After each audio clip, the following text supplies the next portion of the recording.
Mukhang patuloy ang mainit na usapin sa showbiz matapos isapubliko ni Barbie Forteza ang kanyang pagbubuntis at ang kasarian ng kanyang magiging anak. Sa isang intimate pero engranding gender reveal event, ibinahagi ni Barbie ang napakahalagang balita na matagal nang inaabangan ng kanyang mga tagahanga at ng entertainment industry. Ayon sa mga ulat, ang nasabing event ay ginanap sa isang private venue kung saan dinaluhan ito ng malalapit na kaibigan, pamilya, at ilang mga kasamahan sa showbiz. Sa kabila ng kontrobersyang bumabalot sa kanyang pagbubuntis, nanatiling matatag si Barbie sa harap ng publiko at mas piniling ipagdiwang ang bagong yugto ng kanyang buhay. Sa nasabing gender reveal party, makikita ang eleganteng setup na may kombinasyon ng pink at blue na tema, na siyang naging palaisipan para sa mga dumalo. Maraming spekulasyon ang lumabas kung ano nga ba ang kasarian ng ipinagbubuntis ni Barbie, lalo na't marami pa rin ang nagtatanong tungkol sa tunay na ama ng bata. Dumating na ang pinakahihintay na sandali.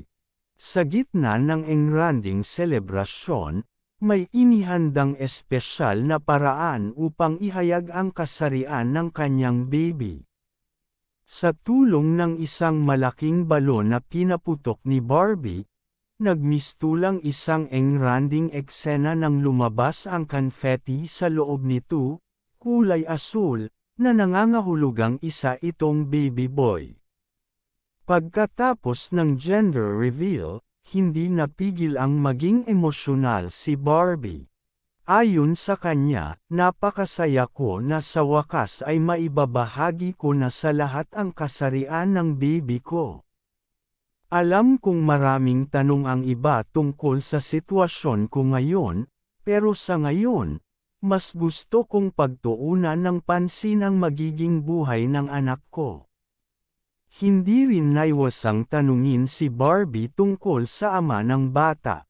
Matagal nang usap-usapan na si David Licauco umano ang tunay na ama, ngunit nananatiling tikom ang bibig ni Barbie tungkol dito.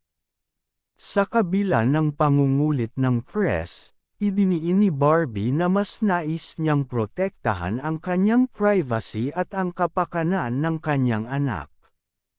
Samantala, isang hindi inaasahang eksena ang naganap nang makita sa event si David Licauco.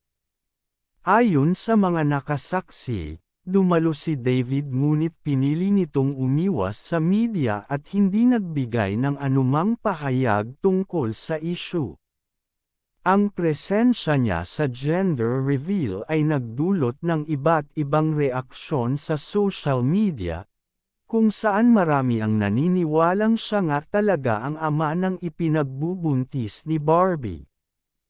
Habang patuloy na pinag-uusapan ang gender reveal na ito, naging trending sa social media ang hashtag na #BarbieBabyBoy, kung saan maraming netizens ang nagpahayag ng kanilang suporta para sa aktres.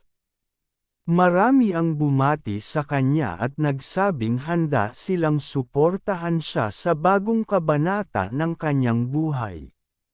Sa kabila ng masayang selebrasyon, may mga fans na hindi pa rin mapakali sa mga isyong hindi pa nasasagot.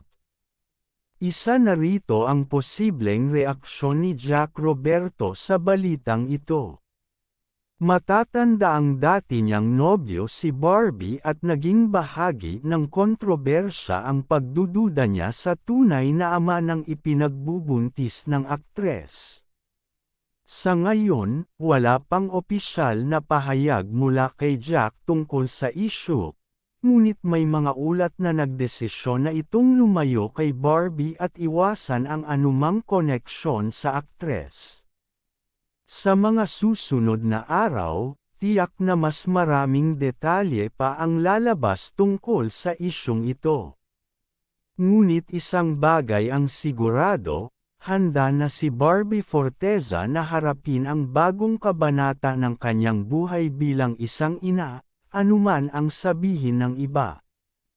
Matapos ang matagumpay na gender reveal ni Barbie Forteza, mas lalong lumakas ang bulong-bulungan tungkol sa tunay na ama ng kanyang ipinagbubuntis.